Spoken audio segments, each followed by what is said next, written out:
పసిపాపలకు బంగారు భవితే చూపక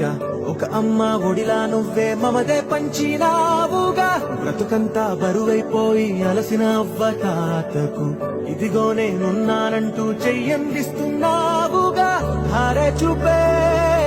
ఆలోచన ఆకలి తీర్చే నీ ఆదరణ అందరి కోసం